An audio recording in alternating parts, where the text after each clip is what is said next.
This video is kindly sponsored by Moloch. If you would like to participate in a baptism by fire, metaphorically speaking, or physically if you fucking want to, call upon Lord Moloch. Thank you, Moloch, for sponsoring today's video.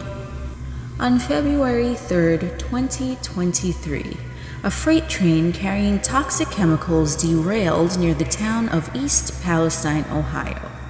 According to the official narrative, one of the substances the train was carrying was vinyl chloride, a colorless gas that burns easily, says the National Cancer Institute. Due to the derailment, the vinyl chloride was purported to be unstable, and therefore a controlled release of the substance was scheduled and took place on February 6, 2023.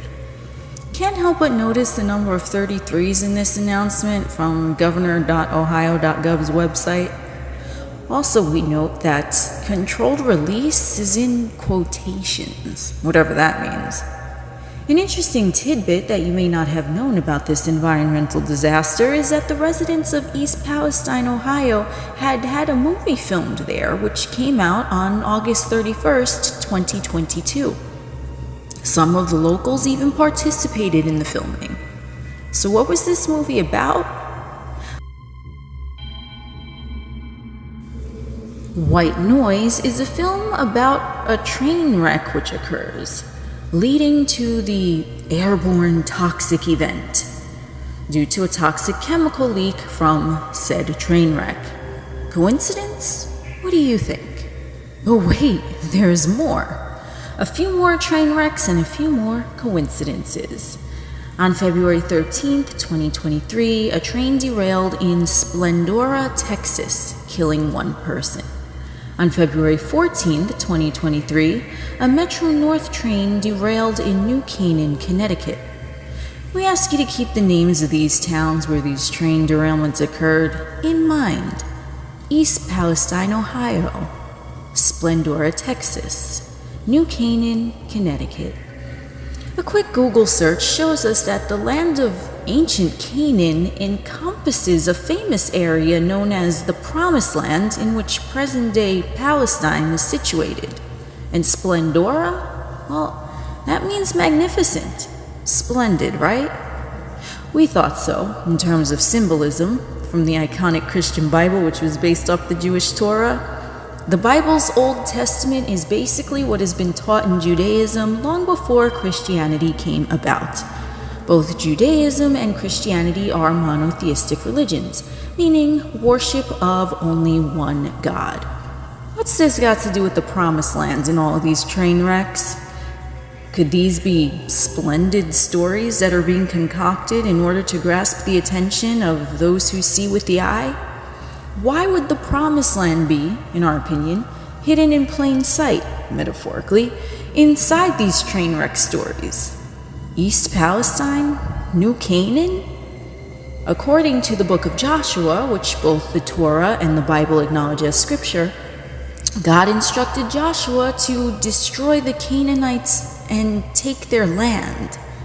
Some suggest that this is not meant as literal destruction, more in a destroy their belief systems and idols type of deal.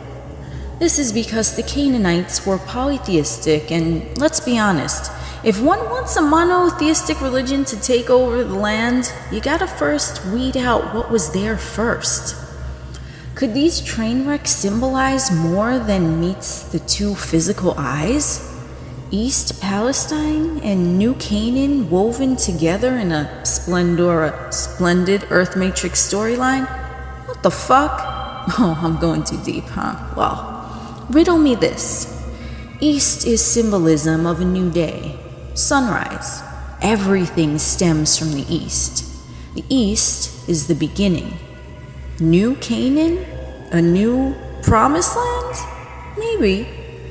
What if the Canaanites were never destroyed and their belief system takes precedence over monotheistic belief systems to this day? What if polytheistic worship and Canaanite deities were still highly regarded in the third-dimensional Earth Matrix, but are shrouded in secrecy behind the guise of the biggest business in the world? Religion. Monotheistic religions. What if the splendid stories, or coincidences, one sees in the media are actually puzzle pieces and are meant to be conducted clandestinely because the new promised land is an exclusive club allowing only those who see with the eye to enter? What if everything you witness in mainstream narratives are stories? Stories meant to distract those who will not see. Stories that are meant to liberate those who do. Did I look too much into these splendid stories? Or did I accurately read between the lines? Remember, friends, let every eye negotiate for itself and trust no agent.